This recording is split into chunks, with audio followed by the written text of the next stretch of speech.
자, 오늘 이 예수님께서 이렇게 산상철야 기도의 한 장면입니다. 자, 우리 한번 생각해 볼까요? 예수님께서 평상시에 기도를 안 하셨기 때문에 뭔가 이 특별 과외처럼 또는 그 기도의 시간이 모자라기 때문에 이렇게 밤에 가서 철야 기도를 하고 있을까요?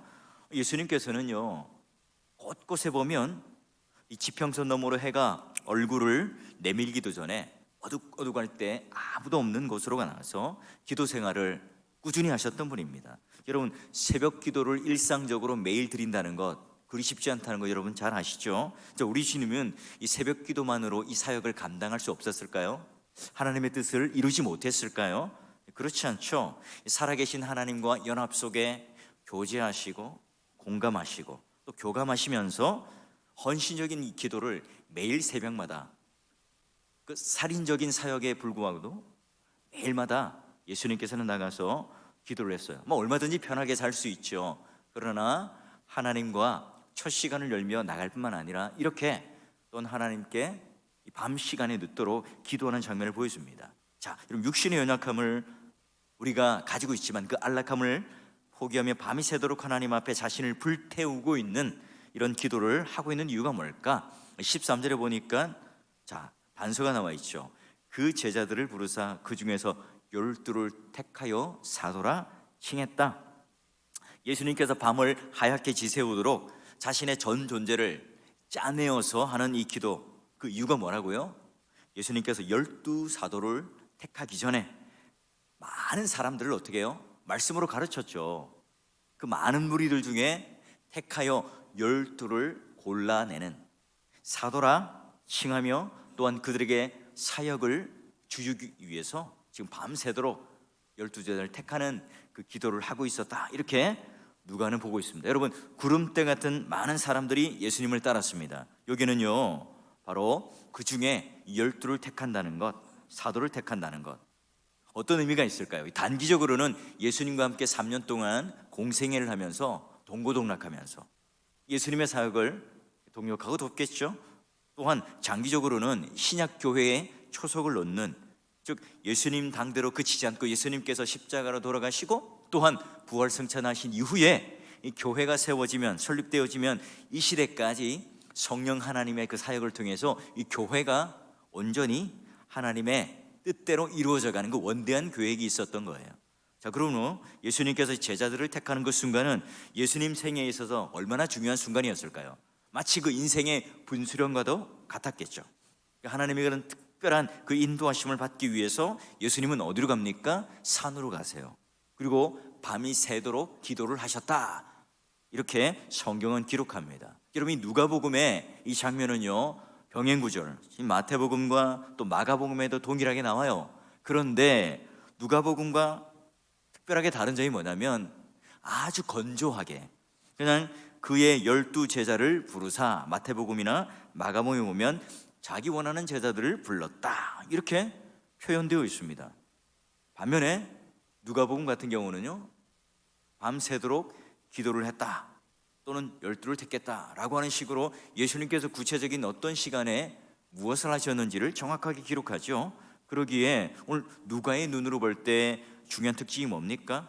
바로 이 12를 택하고 그들을 사도라 칭하고 그들과 함께 공생애를 하는, 말하자면 12의 제자들을 함께 택하는, 이게 뭐의 결과죠? 기도의 결과라는 겁니다.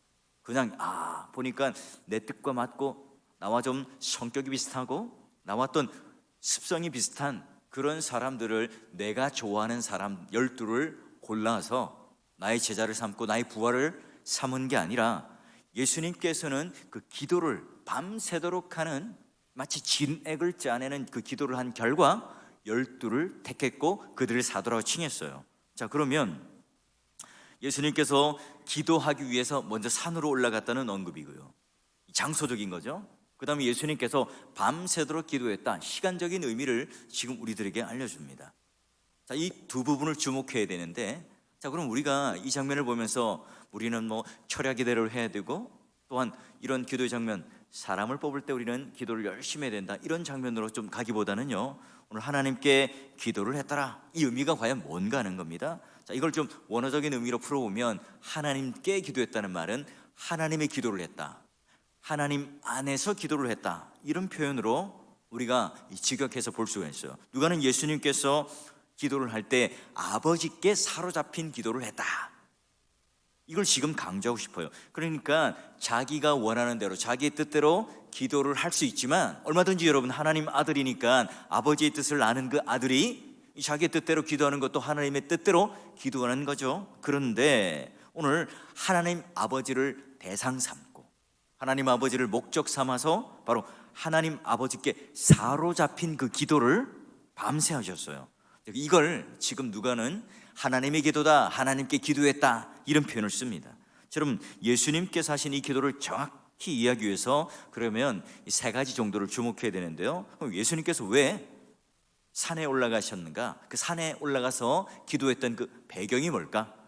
그리고 예수님께서는 얼마나 긴 시간 동안 기도를 했을까? 기도의 시간, 그리고 그 기도의 내용은 과연 무엇이었을까? 여기 우리는 이제 주목을 해야 되는데요. 첫 번째, 예수님께서 하나님 안에서 기도했다.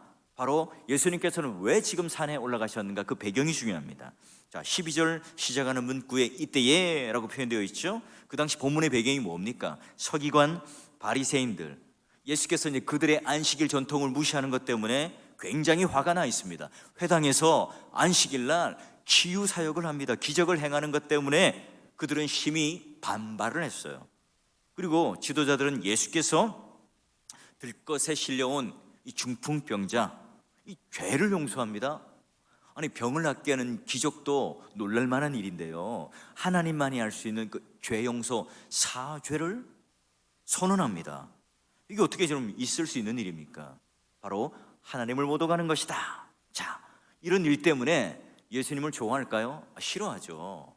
뭐 신학적인 이유도 있겠지만 그들에겐 또 어떤 게 있습니까? 자신들이 지금 누리고 있는 철밥 그릇과 같은 이 종교적인 그런 신분, 세상 사람들로부터 또는 그 유대 공동체로부터 존경받았던 그 모든 시선들이 누구에게 뺏깁니까? 청년, 나사렛 예수라고 하는 그 젊은 청년에게 온통 시선이 나갑니다. 그리고 그들이 그렇게 공부를 열심히 하고 학문적으로 이만큼 쌓았지만, 라피라고 칭함을 받지만 젊은 목수 하나가 나타나더니 우리의 코를 납작하게 만드는 그런 신학적인, 또한 하나님 말씀을 증거하는 자입니다. 게다가 하나님의 놀라운 기적과 죄사함과 용서까지 베풀고 있으니 그의 권위가 점점 올라가게 되고요, 사람들로부터 그 모든 인기를 구가하고 있습니다. 그런 여러분 좋아할 리가 없죠. 그런 여러분 안식일 2주 동안 예수님께서 보여준 그 태도 때문에, 치유를 하고 기적을 베푸는 이 행위 때문에 그들은 야, 메시아가 나타났다, 우리 예수님 정말 훌륭하신 분이네, 칭찬하잖아요. 그들을 뭐해요? 분노케 만들었죠. 마치 작은 불씨가 타고 있는데 휘발유를 휙 하고 뿌리는 것처럼 그들의 분노는 폭발적으로 일어납니다. 예수님께서는 굉장한 위협적인 상황에 빠졌겠죠. 그래요, 여러분. 바로 그 유대 지도자들로부터 인정받고 존경받고 또 메시아로서의 사역을 동역하는데 그런 힘을 받는 게 아니에요. 그들로부터 위협받는 그 상황에, 그 현장 속에서 예수님께서는 어디로 갑니까? 집중적으로 기도하기 위해서 산으로 가셨어요. 여러분, 우리가 지난번에 봤던 예수님께서 광야 기도와는 전혀 다르죠. 광야 기도는 어떻습니까? 낮에 광야로 나가서 기도하는데 모든 사람들로부터 뭐예요? 인기 절정이 있대. 그 사람들을 물리고 이 사람들 속에 그런 사람들의 칭찬과 사람들이 말하는 여러 가지 예수 그리스도를 높이는 그 이야기를 물러내고 광야로 나가서 기도해요. 그런데요, 인기를 누릴 때 그 사람들과 분리해서 광야 기도를 했다면, 이 산기도, 철야 산상기도는 예수님께서 굉장히 위협적인 어려움과 난처한 상황 가운데 있을 때, 게다가 그 유대 지도자로부터 공격과 위협을 받을 때 어디로 올라갑니까? 산으로 올라가서 기도를 합니다. 자, 그러면 예수님께서 하셨던 산상기도의 내용이 뭘까요? 광야 기도의 내용은 당연하죠. 하나님, 제가 이런 사람들로부터 잘못된 유혹과 욕심에 빠지지 않도록 해주십시오라고 하는 기도를 했겠죠. 지금 산에 올라가면 어떤 기도를 했을까요? 바로 이런 유대인들, 이런 서기관들, 바리새인들이요, 계속해서 저를 공격하는데 어떻게 그들을 방어하고, 어떻게 하면 그들과 함께 싸워 내가 지지 않고 이길 수 있겠습니까? 어떻게 하면 나를 괴롭히는, 어떻게 하면 요만큼이라도 꼬투리를 잡아서 나를 힘들게 하는 저 유대인들과 서기관과 바리새인들을 내가 맞서서 하나님 뜻을 전하고 하나님 뜻대로 살아갈 수 있는 하나님의 놀라운 이 사역을 내가 감당할 수 있겠습니까? 하는 기도였겠죠. 그런 기도가 계속 진행되었습니다. 모든 기도의 내용과 방향은 바로 오늘 예수님께서 지금 당하고 있는 고통, 예수님께서 지금 사람들로부터 배척당하고 있는 모습, 예수님께서 그 유대의 지도자들로부터 손가락질 당하고 또한 그들로부터 안식일과 여러 가지 하나님과 배치되는 이 상황에 대해서 지적당하고 있을 때 이 고통을 호소했겠죠. 예수님께서 이 기도, 그 내용들을 가지고 계속해서 열심히 하나님 앞에 기도를 하고 있었습니다. 그러나 예수님께서는 의도치 않은 방향으로 흘러가요. 자, 앞서 우리가 보았던 하나님께 기도했다, 하나님 안에서 기도했다, 바로 하나님의 기도를 했다. 누가가 지금 했던 이야기가 바로 그 이야기예요. 자, 그러면 그 내용은 어떻게 변해가는가? 나중에 살펴보고요. 두 번째는요, 예수님의 기도의 시간이요. 딱 보니까 산에서 얼마나 오랫동안 기도했는가? 자, 예수님께서 기도하러 올라간 시간은 초저녁이지요. 그런데 13절 보니까 밝음에라고 표현되어 있습니다. 밝다, 어둑어둑하다가 아니라 밝다. 그럼 이미 해가 중천에 떠서 낮이 되었을 때죠. 낮은 여러분, 밤을 지새우다와 대조가 되는 것 아닙니까? 여러분, 이 두 단어를 통해서 예수님께서 지금 얼마나 오랫동안 기도를 했는가 알 수 있죠. 초저녁이 시작해서 그 다음날 해가 뜰 때까지 계속 기도를 하셨다. 예수님께서 하셨던 이 철야 기도는요, 그야말로 집중적인 기도였고 오랜 시간 동안 이어지는 지속적인 기도였습니다. 자, 그럼 우리도 그러면 밤을 새워 철야 기도를 합시다. 이걸 지금 강조하고 싶은 게 아니에요. 하나님께서 지금 이끄시는 기도, 하나님 안에 사는 기도였기 때문에 예수님께서는 찰나와 같은 순간이었지만, 그러나 우리 이 세상에서의 물리적인 시간은 초저녁부터 낮까지 이르는 집중적인 지속적인 기도를 하셨던 거예요. 자, 그러면 예수님께서 하셨던 구체적인 기도의 내용이 과연 무엇이었을까 하는 거예요. 여러분, 그 다음 날 예수님께서 12사도를 택하고 사도로 칭하였다. 그러면 바로 이제 예수님께서는 지금 당신이 당하고 있는 이 고통과 문제 때문에 기도에 들어갔죠. 초저녁에는 그런 기도의 제목을 가지고 들어갔겠죠. 그러나 자정이 넘고 새벽이 오기 시작하면서 낮이 되기 시작하면서 사도들의 선택과 관련된 문제로 이 기도의 내용이 바뀌었어요. 예수님께서 산에 올라가실 때에 작정하셨던 그 문제와는 전혀 다른 사도들을 어떻게 선택할 것인가에 대한 문제로 놓고 기도를 하게 됩니다. 계속해서 닥쳐오는 종교 지도자들 때문에 내가 당하고 있는 환난, 이 문제를 내가 어떻게 그 위협을 대처할까, 이 기도를 하다가 이제 사도들을, 내 제자들을 어떻게 선택할 것인가 하는 기도로 점점 더 진행되어집니다. 자, 그래서 여러분 13절에 밝음에라고 하는 이 표현은 예수님께서 밤이 지나고 낮이 될 때 끝난 게 아니라 하나님께서는 지금 지속적으로 12제자를 향하여 선택하는 것에 대하여 이제 그때 그 시간에 완전한 응답을 주신 것을 말합니다. 여러분, 낮이 되었어요. 그런데도 오늘 하나님께서 주시는 그 기도의 응답을 받지 못했다면 예수님의 기도는 계속해서 이어졌겠죠. 여러분, 처음 자신의 기도 제목으로 지금 내가 당하고 있는 그런 주변적인 환경과 환난 때문에 예수님도 기도, 즉 산으로 기도를 하러 올라가셨어요. 그러나 오늘 하나님의 기도를 할 때, 하나님 안에서 기도할 때, 하나님께 기도를 할 때, 오늘 나의 뜻, 나의 의지를 또는 내 환경을 하나님께 토로하고 토설하고 내뱉는 기도를 하다가 뭘로 바뀝니까? 하나님께서 원하시는 뜻대로의 오늘 예수님의 제자들이 누구인가, 누구를 선택해야 되는가, 몇 명을 선택해야 되는가, 어떤 사람들을 선택해야 되는가, 그런 기도의 제목과 기도의 응답으로 완전히 바뀝니다. 하나님께서 그러면 하나하나 깨닫게 하실 때 구체적인 응답을 주셨겠죠. 여러분, 아까 우리가 보았지만 마태복음과 마가복음의 메시지를 보게 되면 예수님께서는 그냥 단순하게 12제자를 골랐다, 초이스했다. 계란 한 판이 있는데 그 중에 12개의 계란을 대충 꺼내어서 내가 취했다. 이런 식의 좀 오해가 돼요. 누가복음을 보게 되니까 밤새도록 하나님께 기도하는 그 결과가 뭐예요? 바로 12제자를 선택하게 됩니다. 하나님의 아들인 그가, 또한 하나님의 뜻을 온전히 아는 그분께서 기도가 필요 없죠. 여러분, 첫째 아담도 실패한, 하나님 뜻대로 순종하며 살아가는 것에 대한 실패였지 않습니까? 그런데 둘째 아담은요, 당연히 여러분 오늘 하나님께로부터 모든 응답을 받고 또한 그것을 순종할 줄 아는 분임에도 불구하고요, 오늘 마지막 아담인, 둘째 아담인 예수께서는 바로 그 기도의 응답을 받으시고 12를 선택해요. 하나님의 주권적인 인도를 내가 절대적으로 따르는 그 하나님의 선택에 나를 맡겨요.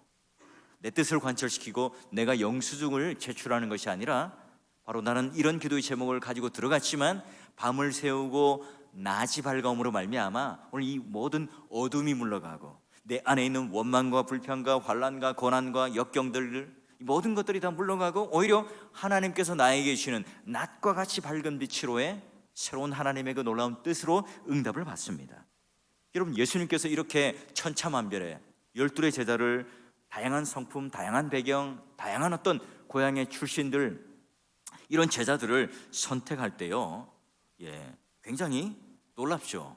자, 보세요. 무슨 일을 만나도 먼저 나서지 않으면 안 되는 설레발대장 베드로, 게다가 계산에 굉장히 빠른, 오늘날로 치면 AI 빌립, 얌전하고 또 수줍은, 또 묵상을 잘하는 요한, 또 의심 많은 도마, 또 부자였던 세리마테, 또 제 힘으로는 문제를 다 해결하라는, 모든 것을 내 능력을 믿고 열심히 일을 하는 열심당원 시몬, 또 여러분 가장 비극적인 인간, 배반하는 가룟 유다.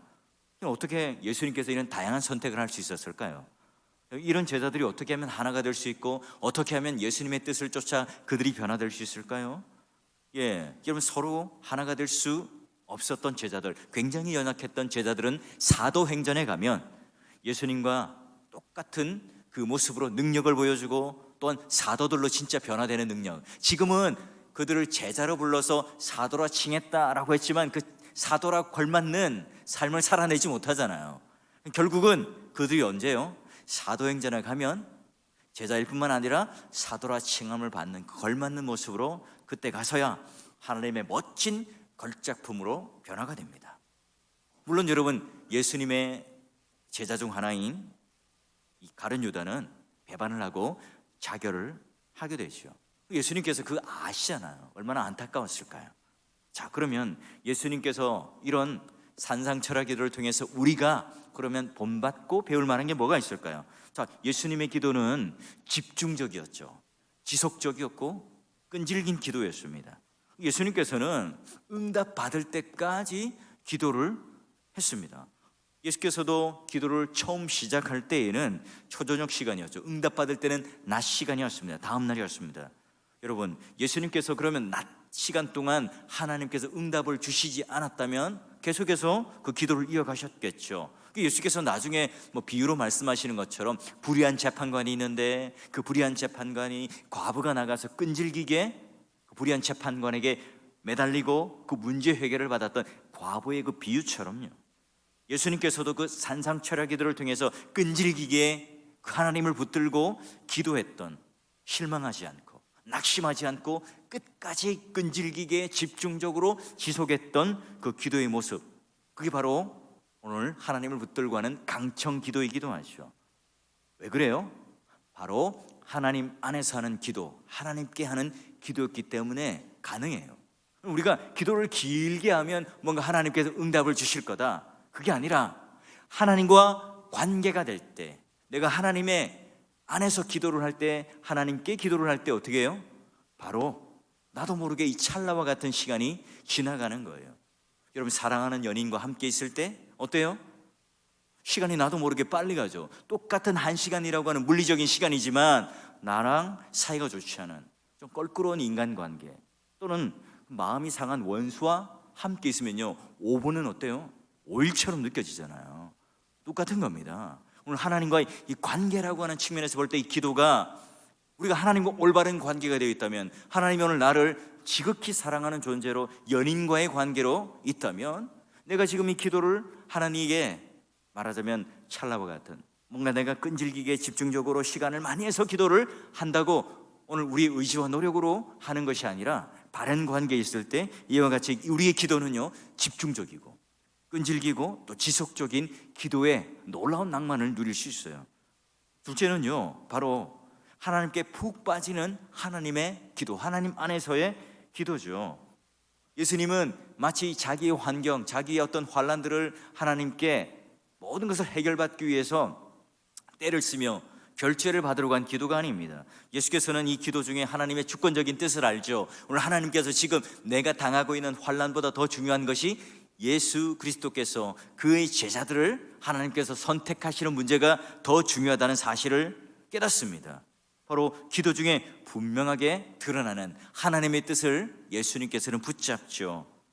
결국 가룟 유다도 배반할 건 알지만 하나님께서 결국 알려주셨을 때 12제자 중에 내가 이 사람을 뽑지 않고 이 다른 사람을 내가 뽑아야 되겠다는 마음이 없었겠습니까? 그럼에도 불구하고 지금 이 시간 유다를 뽑는 것도 하나님의 뜻이요, 유다를 통해서 내가 십자가로 팔려가는 것도 다 하나님의 뜻이요, 내가 유다를 통해서 십자가로 팔려가서 모든 인류의 죄를 내가 함께 짊어지고 하나님의 뜻을 담아 구원의 초석을 놓는 것도 바로 하나님의 뜻이기 때문에 그렇죠. 왜 그래요? 이게 모든 구약에 관련된 모든 예언과 성경이 지금 이 신약의 말씀으로 성취되니 바로 그 구약에 썼던 하나님의 말씀과 그 뜻이 지금 이 순간에 그대로 성취되니 바로 예수님께서는 기꺼이 그 기도 안에서 순종할 수 있었죠. 그래서 그러니 그의 기도는 하나님의 뜻을 꺾는 기도가 아니라 바로 하나님 안에서 내 뜻이 꺾이고 하나님 안에서의 기도를 누리고 있습니다. 자, 그리고 바로 예수님의 이 산상기도는요 나중에 사도행전을 보게 되면 이제 사도들이라 일컫는 우리 제자들에게 중요한 기도의 본이 됩니다. 자, 보세요. 그들은 집중 기도를 한 다음에 12제자를 세웠던 예수님을 본받습니다. 유다가 배반해서 자결하죠. 그로 말미암아 한 사도가 비게 됩니다. 이때 그들은 어떻게 합니까? 성경을 통해서 그 예언의 성취를 깨닫고 그리고 말씀에 순종하기 위해서 기준에 따라 후보를 뽑고 집중적으로 기도합니다. 이때 하나님께서는 어떻게 응답하십니까? 사도행전 1장 24절 25절 보니까 바로 누구 중 한 사람을 택할 것을 택하는데 바로 하나님의 응답은 구약의 방식대로 제비 뽑기를 하라 확정되었어요. 근데 여러분 이게 뭐 우리가 오늘날 모든 것을 다 뽑을 때 그럼 제비 뽑기를 하라 그 의미가 아니죠. 그때 당시 그 케이스로 바로 하나님께서는 유다를 대신해서 다른 사도로 이어갈 사람을 뽑을 때 하나님께서 그 순간 바로 제비 뽑기로 응답을 해주신 거예요. 자, 그럼 예수님의 이 기도를 비춰볼 때 우리 오늘날 이 교회들은 어떻습니까? 바로 중요한 결정을 할 때 또는 일꾼들을 뽑을 때 또는 예수님과 같은 이런 기도의 과정을 우리는 거치고 있는지를 봐야 되겠죠. 여러분 우리 교회를 비춰볼 때 절차적으로 흠없이 잘했습니다. 과연 우리는 그 절차 이전에 고뇌와 또한 진땀으로 범벅이 된 그 일꾼을 뽑아주기 위해 또는 뽑기 위해 우리는 얼마나 그런 기도를 했을까요? 그에 비하면 우리가 그런 절차나 여러 가지 다른 것들은 열심히 했지만 하나님 앞에 묻는 이 기도에 시간들이 너무나 없었다는 것에 대해서 등골이 오싹하지 않습니까? 여러분 교회마다 그런 하나님이 기뻐하는 그 인물들을 그 일꾼들을 뽑기보다는 자기 그룹에 속한 인물들 선호에 택하는 뽑는 경향이 있고요. 또 목회자들도 마찬가지죠. 교회에 이런 세움을 받는 것도 뭐 다른 바가 없어요.